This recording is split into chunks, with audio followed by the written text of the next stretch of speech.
So normally with my Tiki with Ray live show, I come down from the sky like Gene Simmons with my bat cape, and I'm with like your bait from worms with my bait cape. But this is going to be a more intimate setting with Tiki with Ray live, and I appreciate all of you who came out. Yay. And we got a guy who came all the way out from Columbus, Ohio. Are you driving back? Just to see you, man. Just to see me. And did you see his artwork? I did. That was awesome. Dude, skills. Are you driving back tonight? Yep. Holy shit, well I better make this quick. So everyone, thank you for coming out. Ed and Chris, thank you for coming on the show.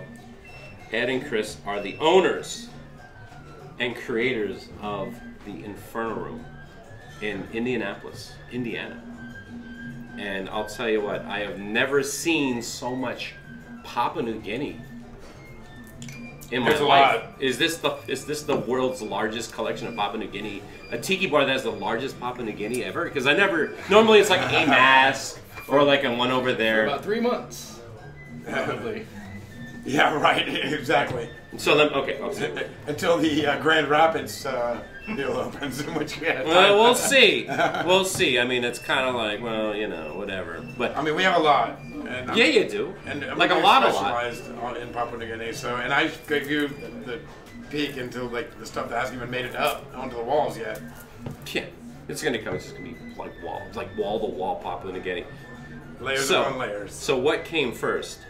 Hey, let's build a tiki bar, or hey, we got all this Papua New Guinea masks. We should do something with that. So what was the idea? What was the original thing? Hey, let's build a tiki bar. Let's build a tiki bar first. Yeah. No, we didn't have like 600 pieces lying around the house. Like, you know, we could build a bar around this. You know what would be funny? I was at your house today, and it's like your whole fucking house is filled with records. Touche. He has been to your house. It's really not that far-fetched. So you're kind of like, I wonder what we could do with all these records. You know, it's like, it'd be like that kind of thing. Oh, I should open up a record store or be a DJ. And so it ain't like you had all this like Papua New Guinea stuff sitting around. You're like, what should I do with all these masks? He's a record hoarder, though. He could never sell them. Yeah. No, he couldn't. So what made you decide to build a tiki bar? That was a few years in the making. A few years in the making? Yeah, I was working for Ed at Black Market. And what's Black Market? Black Market is our kind of Rustic Mediterranean restaurant on Massachusetts Avenue. And when we opened, we only sold beer and wine. But we got a liquor license when Indianapolis hosted the Super Bowl in 2012, I believe it was. 2011, maybe 2011. Yeah. And we decided to start a Mastica rum collection. At the restaurant? At the restaurant. Okay. Yeah. And it was just totally like... So Bacardi, Kazan, Captain Morgan's, yeah, all the good stuff. And the exotic one. Flavored. All the exotic Kraken. Oh my God. I mean, we Googled best rum. And anytime I've gone to a party, it's like, oh, you like rum? Here, Kraken. I'm like... Yeah. I've been to that party. At that point, I'm like, I'll take the Bacardi. I've been to that party and I left that party. Or you bring your own. You beat a dick and just bring your own bottle. I'm sitting there with a flask. I'm like, what do you got in it? But it's like something good, like plantation or something. Like, hey, can we have a swig of that now? But I mean, Chris was largely in charge of like amassing that rum collection after we decided to start doing that. And obviously, when you start building a rum collection, the tendency is to push it as far as you can. Yeah. Well, and you start making the drinks, and the drinks that are most come to mind are, Mai Tais and painkillers and those sorts of things. So. Well, that's a good question. Like when I think of rum drink. I have tiki drinks. Is there any other types of drinks that are rum based besides tiki? Yeah, I mean there are, yeah, for sure. That's why. So Matt Petrick, Cocktail Wonk, he always says like there's this like the one spirit that has its own uniform. Like. You go out to drink rum and you put on a Aloha shirt, and, fez or whatever, and you don't get that with the bourbon crowd. No. So it's kind of cool that there's that association. But I mean, there's certainly rum geeks that aren't tiki geeks. Yeah. When you go back to like old school Havana, yeah. I mean, all the cocktails that were being made there, not necessarily tiki. Right. And daiquiris. No, dude. Even when I think about whiskey, like as a spirit, what you got like the Manhattan. An old-fashioned, and then a lot of times people that get into whiskey, they usually get into like just sipping whiskeys, or they get into like scotches and stuff like that. But the thing about rum, I mean, personally, I love rum, and I'm at a point where like there's so many good rums that I could just sip them at home. But then you start adding them into a tiki drink, and it's like, holy shit, this is like completely different. This is way better than any of the garbage tiki drinks that I drank a decade ago. You know. Well, the diversity of the rums that we're getting now is like it is far more prolific than 10 years ago, even because the category. Absolutely. It's not that the category's expanded. These drums have been being made for 300 plus years. It's just that there's a little bit more demand for them now, and so we're getting access to them. When we first started our list, like, how many did we have? Like 15, I think. And now you got 16? Maybe, yeah. We made it up to 17 last week. I think we made it up to... Mark and Kate, we're coming for you. Yeah. 570 some more to go. Yeah, right. It's like you got that list. It's like there's just like... There's a category. Yeah, well, we got Kraken, we got Sailor Jerry's. What? 4 pages of Sailor Jerry's. So you actually have other restaurants? I do, yeah. Do you want to talk about any of those, or what they are? I mean, they're not. This is totally different than that. So this was the project that Chris and I. Chris bugged me for years. So, like, that's why he said a couple years in the making. It was 2 years of like, come on, man, come on, let's build Tiki Bar. Build Tiki Bar. But I mean, the craft cocktail kind of resurgence was still, you know, in its... When did the craft cocktail resurgence happen here? It pretty much tracked the rest of the country. So, but at that time, you know, there were still only a handful of guys like Martin Kate and Paul McGee and stuff that were really pushing it. And other than that, most craft bartenders didn't take tiki drinks seriously as something that they wanted to base their career on. And then that kind of came a few years later, and that's when I was like, all right, Chris, I think it's time. Like, let's do it. Well, that's the reality too. I mean, like these tiki drinks. I mean, I'm serious. Like, this is. What are you drinking? Jet Pilot. Me too. Cheers. Oops. Yeah, they over garnished mine. Yeah. No, like that's a problem. What are you drinking? Black Magic. I just had a Black Magic, and I'll tell you what. Cheers. I'll tell you what, man. Your Black Magic is like it's the fucking Micah. I feel like I'm in Florida, minus the humidity. Yeah. So goddamn humid down there. It's ridiculous. Yes, it is. So Chris, well, you want to build a tiki. You wanted to build a tiki bar, but like, how long have you been into tiki? Like, what got you in? Were you into tiki a long time, or building the bar got you into tiki? No, it kind of started like late 90s. Late 90s? Yeah, but it wasn't necessarily tiki at that point, per se. Yeah. One of my roommates, Nate, who actually helped a little bit here. Built these chairs. St. Louis that I was talking about. Yeah, these are awesome. Great lumbar support. And it's beautiful for your head when you're drunk because it's like you can't. It doesn't go anywhere. Can't break your neck. Because I've been there where I'm like, could have used these at Oasis, that's for sure. But yeah, he kind of got me into the whole. Oh, you have this like on wheels, like with the thing where you just like. There we go. Steering. I'll take a Jet Pilot, please. It was right around the time when the Exotica CDs were coming out. We're getting hell yeah. Like that. So he kind of got me into that and the mid-century mod thing, and then kind of that got me on that path because they do kind of go hand in hand. Absolutely, and then just kind of over the course of time, just hit some tiki bars here or there, or just started realizing that like, oh, this tiki thing is fun. Like you can't go to a tiki bar and have a bad time. And then the whole escapism bullshit. thing. You haven't got. You shouldn't be able to go to a tiki bar. I sense a story here. No. I'm just kidding. But I'm seriously. If a tiki bar isn't done right, it's not a fun time. But I mean, you guys knocked it out of the park with your place. So you literally got into it through like from the music. Then is what you're saying.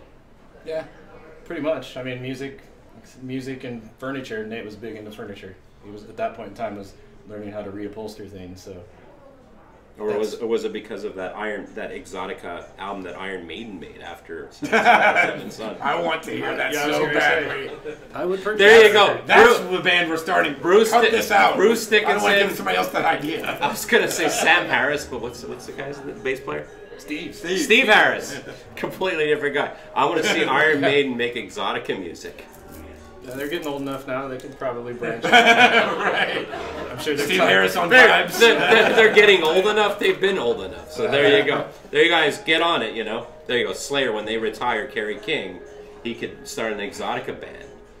And like everyone, there you go. He still wears the leather pants with the chains hanging out. But now he's wearing an Aloha shirt. Straw hats like if you could ever get carried wearing a Aloha I would shirt, pay good money to see that. Well, you might have them over here, and like, I will pay money to see that. I'll So see- you were I'll into see tiki. pictures. So anyway, you were into tiki for a while. But what made you decide to take things further and decide like, I want to build a bar? Is this your first bar? Like your build out? Like Yeah. Oh wow. Oh yeah, this was the learning experience. Like I said earlier today, like number 2 is gonna be awesome. yeah. Oh come on, dude. You learn so many though. Fuck So so many much stuff things. than this one. I know what to do right next time.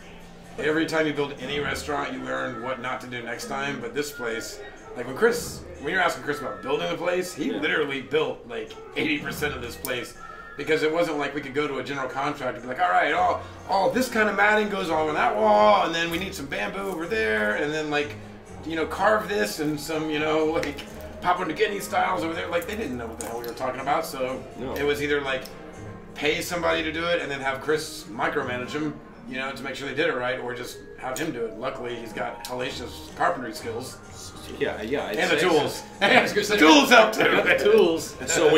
So when you started to build your bar, like what were you picturing? Like what was your influences? I mean, obviously we're in the Stephen Crane room. Yeah, the luau room. The luau room. So was that your biggest influence? Did you like look at old pictures of Trader Vic's or down the Beachcombers? What did you do to get inspired to create your place? Oh, that's a good. I mean, literally all of that. Yeah. I spent a lot of time just trying to find as many old pictures of places. Just kind of trying to absorb it, because at the time when we got started, we kind of thought we were going to go a little bit different direction. We were. Oh really? Yeah, we were gonna. Well, since we're the metalhead guys, we wanted to do darker side of tiki. The darker You know, side. Almost like where kind of zombie Well, hold on. Village and I Last mean, Rites ended this up, is the Black Magic, named after the song from Slayer. yeah, totally. Yeah, I know that. Predated. I'm wishing it was named after the Slayer song. But yeah, I mean, like So Last this Rites is- and Zombie Village kind of ended up doing a lot of the things that we talked about initially. So is this the piece by piece? So this is the piece by piece. Yeah. And that's the Hell Awaits. All of us are all metalheads, if you haven't figured that out. I did have hair back in the 80s. Back in the 80s. So did Kerry King. Yeah, so did he. Him and Scotty. And so, Did he? yeah, I guess so. So Ed, what's your part of this whole thing? You helped build. Now, I were came you- over here and watched Chris. Move it to the left. Were you So how did you get into tiki? From the cocktails. From the cocktails. From the cocktail side. So I'm involved with another cocktail bar here in the city as a silent partner, and right as that craft cocktail resurgence started happening, that coincided with us building a rum list. So it's just kind of all these perfect storm of things. So when I would go into a new city or travel, I'd look for who had the best rum selections. Well, they were always tiki bars. So Yeah. going and hitting those places, I mean, it didn't take long before I was hooked. And so then it was like everybody that like travels around for this stuff, you're like, I don't all know. right, I don't know what you're talking I about. had these 3 places, and I'm gonna like you're googling, the nearest tiki bar before your plane hits the ground. So No, that's all I do. I go on Kritiki and I'm like, Right. what tiki bars are here? Don't go on Kritiki. We're not open yet. But yeah, right. but I'll tell you. So let me get things straight. So no, they got to update. Needed it. to update it badly. Yeah, we're not open. Yeah. Coming soon. Oh, really? You're not even on Kritiki? We're there, but it says coming soon. No, but I'll tell you what I mean. How I got it. I mean, on Facebook, I just saw pictures of the Inferno Room, and there, I always see pictures of new bars opening up, and half the time you're like, whatever. But I saw pictures of your place, and I'm like, my gut reaction is like, oh wow, I got to go there. No, so what you're saying is like it was a combination of you like, hey, I want to make great drinks, and you're like, I want to make a great looking bar. Pretty much. Yeah. Chris and I have known each other for a really long time, so it wasn't like he said he worked for me at Black Market for 7.5 years or 8 years or whatever it ended up being. But like, we've known each other since what, 99, I think, probably. Yeah. We worked together at a corporate restaurant like pre-millennium, so we've known each other for 20 years. So we see eye to eye on nearly everything. So it was pretty easy to like bounce ideas back and forth because like, you want to do this? Yeah, that's awesome. Let's do it. No, and I'll tell you what. I mean, I'm looking. I mean, your place doesn't look like any other tiki bar I've ever been to, at all. I mean, it's completely unique, and I'm not even talking about the Papua New Guinea. I'm like the layout, the color, like the lights coming in, like the tinted windows and stuff like that. Oh my God! Well, that was something we had to deal with. The building, I love the building because I've always had an affinity for buildings on the corner that kind of have that 45-degree cut for the door. Me too. But man, it is a pain in the ass though to like design the interiors because nothing's like square. Yeah. So you have to figure out how to deal with all those weird angles. But all of these windows, as the contractors are coming in, like, oh, this is beautiful, this is awesome. You guys have all these windows. They're like, yeah, we don't know how we're going to cover those up, but they got to go. So it seemed a bit brash to literally cover them with wood, as would normally be, you know, what you would do. So Chris had the idea to like tint them with opaque, you know, like colored tint to like make it perpetual sunset. And I love it. Like right now, I mean, like it's it's just like it could be that right now. I mean, that's a great idea. It worked out. We weren't sure how it was going to work out until we spent all the money and put it up. So how long did it take for you guys to make this barn? 3 weeks? Oh yeah, and about 4. About 4 weeks? That's not plus 9 months. If you include the I actually got the reminder on social media the other day. If you include the planning stages, 3 years. 3 years. Damn. Yeah. So it's a frustrating 3 years. Especially waiting on the painters. That was very nice. So, but they did such a great job. It was worth the wait. So when did overspray? So when did this? When did the bar open up? September 11th. Literally September 11th. Yes. By choice. By coincidence. Yeah. But never gonna forget the date. So easy date to remember. So yeah, 2018. Well, I'll tell you this. I mean, it's just like when it comes to that date, it's like it's not a bad thing. It's like if we can remember a date with a better memory than that. Do you remember what album came out on September 11th, 2001? No. God Hates Us All. Did it really? Dropped on that day. Oh, yeah, that's right. Which one? God Hates Us All from Slayer. Yeah. Yeah, there you go. Were they planning that, or were they? Yeah, they were working really closely with the Taliban and Al Qaeda. Like, lots of moving parts there. Right. Carrie King's reading a story to children at a kindergarten. It's like, you know, God Hates Us All is going to be released on September 11th. Just Carrie King reading to a kindergarten class. He's doing that thing like Bush, where he's like. Yeah. It's like George Bush impression. It's just like him. Yeah. So how has business been? It's been good. It's definitely keeping us busy. The winter was, the winter in Indiana. Does you guys get a lot of snow here and shit like that? The weather never knows what to do in Indiana. Yeah. It was a relatively mild winter, but it rained a lot, and then you have weird cold snaps, and then it warms, And when it gets warm for like a day, nobody comes out to drink because they want to walk and enjoy the freak warm day of the winter. So unbelievable. We got lucky this year compared to like guys like Dave Hansen, Lake Tiki. He got just pummeled with snow and ice this year. Damn. So let's talk about the future of this place. I understand that you have yet even more. You understand that, do you? More Papua New Guinea decor. Just wait.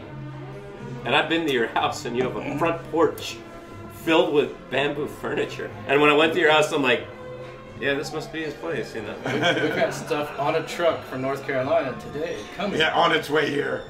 So it's just gonna fill this whole fucking place up. Pretty much. I mean, we have a little over 3,000 square feet.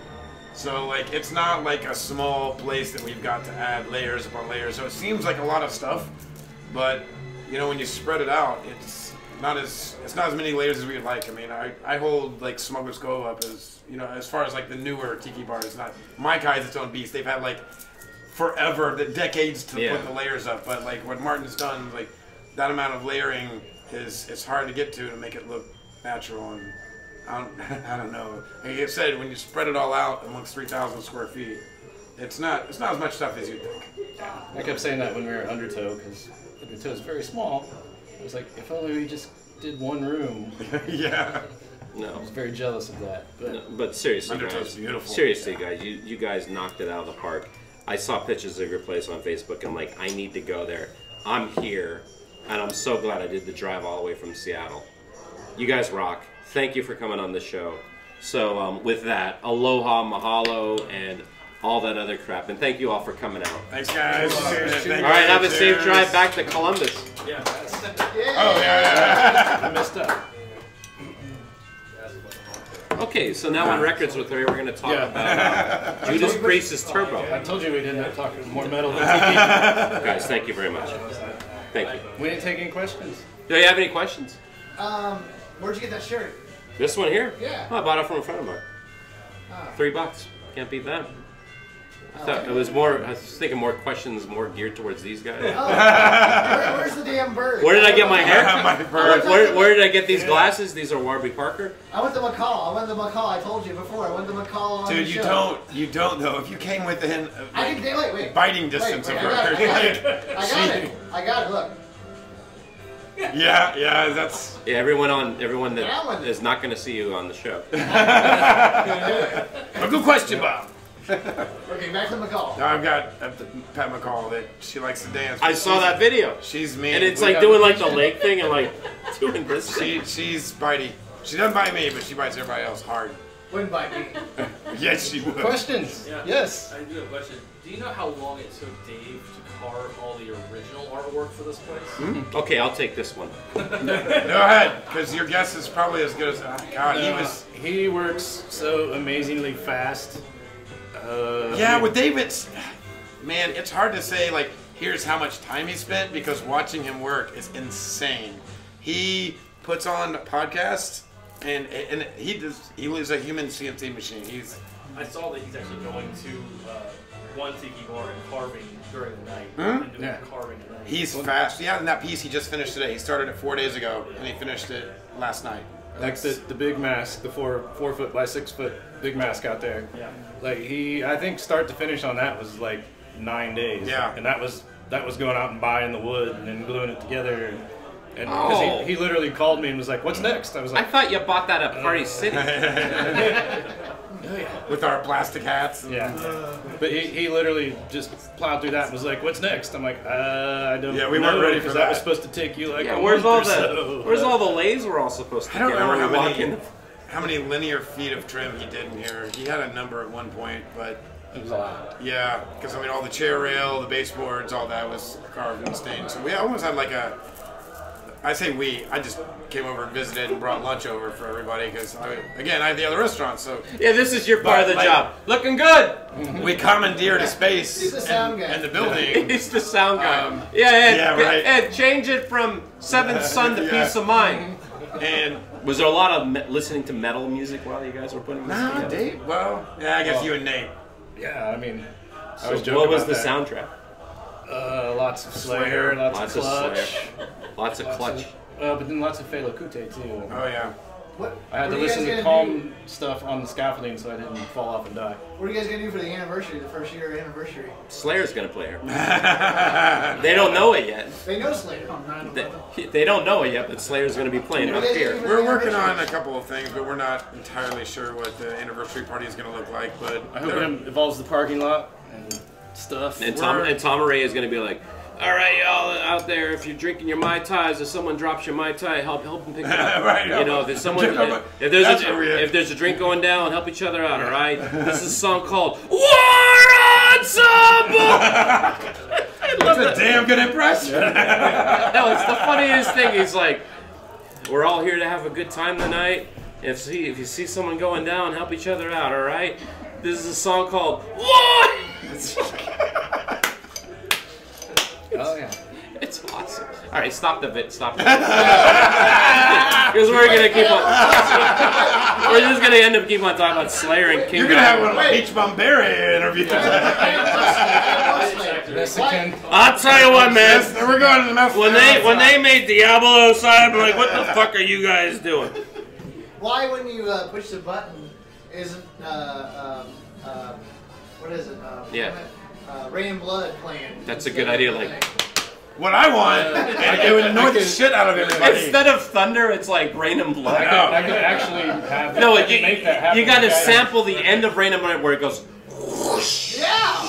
The guy, our Thunder and Lightning box, that does all this, the guy that makes them, sells them worldwide, is actually in Avon, and he can literally put anything that we want on there. Dude, make that sound effect. That. I want a Judas Priest painkiller button so every time one goes out, we like, Dude, you here, playing that Rob song. Halford. I know, like every 2 minutes, just hitting Rob Halford's voice. So, like, is that how it'd be like? Here is the painkiller. Here is. That's exactly what I want.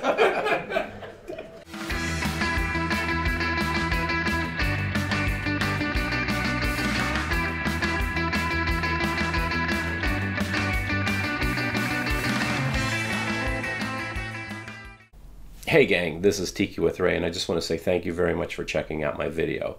I hope you enjoyed it. And if you want to see more episodes, click on the subscribe button.